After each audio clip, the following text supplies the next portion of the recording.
আজকে এসেছি সস্তায় বাঙালি থালি খাওয়ার জন্য। আর এখানে কিন্তু নানা রকম আইটেম রয়েছে, কিন্তু খুবই সস্তায়। এই থালিটা কিন্তু অনেকটাই কম দাম। তোমরা ভিডিওর সাথে থাকো, আমি নিশ্চয়ই তোমাদের সাথে দামটা শেয়ার করবো। ফার্স্টে কিন্তু বেগুন ভাজাতে আমি খেয়ে নিচ্ছি, কারণ কি এখানে আইটেম কিন্তু অনেক কটা রয়েছে। আলু ভাজা রয়েছে, ডাল রয়েছে, এখানে কিন্তু মাছ আমরা অর্ডার করছি কাতলা মাছ। সে কাতলা মাছটা চলে এসেছে, তাও কি আলু দিয়ে। কোনো রেস্টুরেন্ট বা ধাবাতে হোক আলু দিয়ে কিন্তু হয় না। বেগুনে আলাদা করে নুন নিতে লাগলো না, বেগুন ভাজা সত্যি খেতে ভালো আর বেশ সুন্দর পরিবেশটা। একটা বড় থালির মধ্যে কিন্তু যা যা দিয়েছে সবই কিন্তু টাটকা, আর ডালটা কিন্তু খুবই সুন্দর লাগছে। আর এখানে রাইসটা যেটা ইউজ করা হচ্ছে সেটা কিন্তু বাসমতি রাইস। আর এখানে একটা গন্ধরাজ লেবু দিয়েছে, ডাল দিয়ে গন্ধরাজ লেবু দিয়ে আলু ভাজা দিয়ে মেখে খাবো, যেটা খেলে কিন্তু শান্তি, মানে এর মতো খাওয়ার আর হয় না। বাকি এটা তো আমি রয়েছি বিরোহী কর্মকার হোটেলে, আর এখানে কিন্তু একদম NH-12-এর পাশেই রয়েছে এই ধাবাটা। এখানে কিন্তু দুপুরবেলা প্রচুর ক্রাউড থাকে, প্রচুর লোক কিন্তু খেতে আসে। দেখো দেখতেই পাচ্ছ, প্রচুর সিটিং অ্যারেঞ্জমেন্ট রয়েছে, ভেতরেও রয়েছে আর বাইরেও রয়েছে বসার জায়গা। আর আমি কিন্তু ডাল ভাত আলু ভাজা দিয়ে এটা খেয়ে নিচ্ছি, কারণ কি বাসমতি রাইসটা আমার ভীষণ ভালো লেগেছে। এখানকার রাইস দিয়ে কিন্তু মাংস হোক মাছ সবই ভালো লাগবে। যাই হোক, আমরা কিন্তু এক্সট্রা ডাল নিয়ে নিলাম, আর এখান থেকে সবজিও না যাবে, সেটার জন্য কিন্তু এক্সট্রা কোনো টাকা লাগে না। কিন্তু ভাত নিতে গেলে এক্সট্রা টাকা দিতে লাগে, কারণ কি বাসমতি রাইস তো, সেই জন্য 10 টাকা করে পার প্লেটে লাগে। আলু ভাজাটা কিন্তু এখানে শুধু আলু না, তার সাথে রয়েছে গাজর আর কুমড়ো দিয়ে ভাজা। বেশ সুন্দর কিন্তু আলু ভাজাটা লাগছে ডাল দিয়ে খেতে, আর ডালটা খুব ভীষণ ঘন রয়েছে। ডালের পরিমাণটাই বেশি রয়েছে, জলের পরিমাণটা কম রয়েছে। যাই হোক, আমাদের একটু এক্সট্রা রাইস লাগবে, সেই এক্সট্রা রাইসটা নিয়ে নেবো একটু পরেই। আর এখানে চলে এসেছে কিন্তু বাঁধাকপি মটরশুঁটি আলু টালু দিয়ে, ভীষণ ভালো লাগে। এটা কিন্তু বাড়িতে অনেকদিন খাওয়া হয় না, আগে মা বানাতো, খুব খেতাম।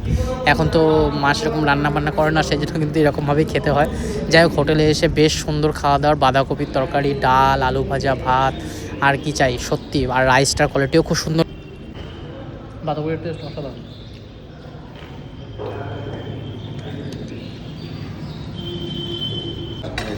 বলতে বলতে কিন্তু দাদা চলে এসেছে এক বালতি ভাত নিয়ে। আর এখানে কিন্তু আমি এক হাতা ভাতই নেবো, বেশি নেবো না। বাসমতি রাইস দিয়ে না খেতে সত্যি খুব ভালো লাগছে, আর কীভাবে যে খাওয়া শেষ হচ্ছে বুঝতে পারছি না। এখানে কিন্তু মাছ নিয়েছি আমরা, কাতলা মাছ। কাতলা মাছটা কিন্তু 2 পিস আলু দিয়ে দিয়েছে, আর খুব সুন্দর ঘরোয়াভাবে যেরকম কালো জিরা ফোড়ন দিয়ে করা হয় না, সেরকমই পাতলা করে ঝোল বানিয়েছে। কিন্তু এই একটা আলু আমাকে ডিসঅ্যাপয়েন্ট করলো, কারণ কি আলুর মধ্যে পোকা রয়েছে, সেই আলুটা কেটেই কিন্তু তরকারি দিয়ে দেওয়া হচ্ছে। সেটা কিন্তু উচিত না, এগুলো হোটেলে বিশেষত হয়ে থাকে, আর সেই জন্য কিন্তু অনেকে হোটেলে খাওয়া পছন্দ করে না। কিন্তু এখানকার মাছটা কিন্তু সত্যি বাড়ির মতো হয়েছিল। আলুটা আমি ওইটা আলু ফেলে দিয়েছি, আর একটা সিঙ্গেল আলু দিয়ে কিন্তু খাচ্ছি।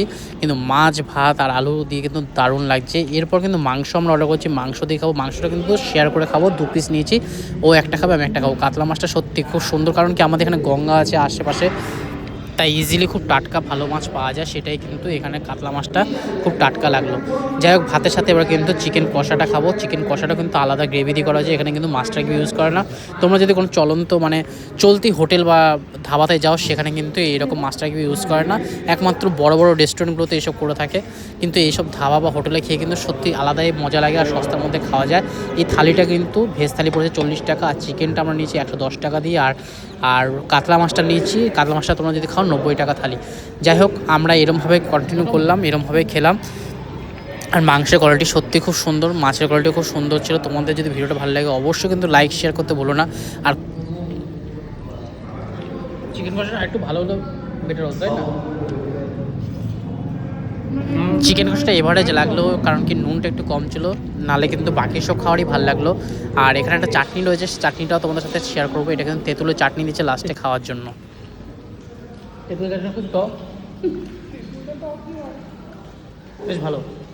যাই হোক, খাওয়া দাওয়া এখানে শেষ করছি, দেখাবো নতুন ভিডিওতে। Tata, bye bye.